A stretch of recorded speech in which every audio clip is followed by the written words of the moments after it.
కుంటోలకి కాళ్ళు ఇచ్చాడు, మోగోలకి మాటలు ఇచ్చాడు, గుడ్డోలకి చూపునిచ్చాడు. అర్థమవుతున్న పిల్లరా, గర్భం లేని వారికి గర్భం ఇచ్చాడు. ఎన్నో విధాలుగా ఎన్నో రకాలుగా నశించిపోతున్న వారందరినీ రక్షించాడు ఆయన. బైబిల్లో ఒక మాట చదవండి, యోహాను సువార్త మాట్లాడినా, అక్కడ 38 సంవత్సరముల నుండి వ్యాధి గల ఒక మనుషుడుండెను. యేసు వాడు పడిపోయి ఉండట చూచి, వాడు అప్పటికి బహు కాలము నుండి ఆ స్థితిలోనే ఉన్నాడని ఎరిగి, ఆ స్వస్థత పడి కోరుచున్నావా అని వారిని అడిగాడు. చాలు తల్లి, మీరు గుర్తించాలా. ఇక్కడ రాయబడిన మంచి మాట ఏంటంటే, బెతస్సు అనే కోనేరు అని ఒకటి ఉంది అక్కడ. ఈ కోనేటు కట్టిన ఒకడు 38 సంవత్సరాల నుండి పడిపోయి ఉన్నాడు. ఎన్ని సంవత్సరాలు అడుగుతాక?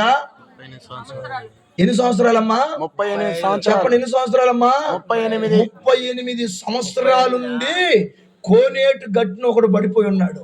వాడు పచ్చివాతం కలిగిన వాడు అనుకోవచ్చు.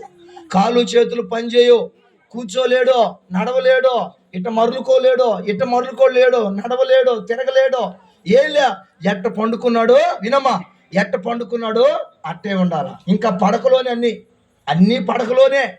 ఈ విధంగా ఎన్ని సంవత్సరాలు నశించిపోతున్నాడు? 1, 2, 3 కాదు, 38 సంవత్సరాల నుంచి నశించిపోతున్నాడు. ఇప్పుడు ఈ నశించిపోతున్న వాడి కాడికే మనం ఆ వాక్యం చదువుకుంటే, యేసు ప్రభు ఆడుకొచ్చాడంట. ఎక్కడికొచ్చాడంట చెప్పమ్మా? ఇక్కడికి ఎవరు వచ్చారు? చెప్పమ్మా, ఇక్కడికి ఎవరు వచ్చారు? ఇక్కడికి యేసు ప్రభు వచ్చాడు. ఎందుకు వచ్చాడు? నశించిపోతున్న నీ కుటుంబం కోసం వచ్చాడు, నశించిపోతున్న నీ పిల్లల కోసం వచ్చాడు, నశించిపోతున్న నీ వ్యవసాయం కోసం వచ్చాడు, నశించిపోతున్న నీ కాపురాన్ని నిలబెట్టడానికి వచ్చాడు, నశించిపోతున్న నీ బ్రతుకుని మధురంగా మార్చడానికి వచ్చాడు. అర్థమవుతుంది పిల్లరా? ఈ వ్యక్తి కోనేటు గట్టిన కూర్చోలేక, నడవలేక, తిరగలేక, ఎట్ట పండుకుంటే అదే స్థితిలో అన్ని పడకలోనే 38 సంవత్సరాలుగా నశించిపోతున్నాడు. అన్నదమ్ములు లేరా? తల్లిదండ్రులు లేరా? బంధుమిత్రులు లేరా? రక్త సంబంధికులు లేరా? ఇరుగువారు పొరుగువారు లేరా? అమ్మా పక్కోళ్ళు లేరా? స్నేహితులు లేరా? ఎందరో ఉన్నారు.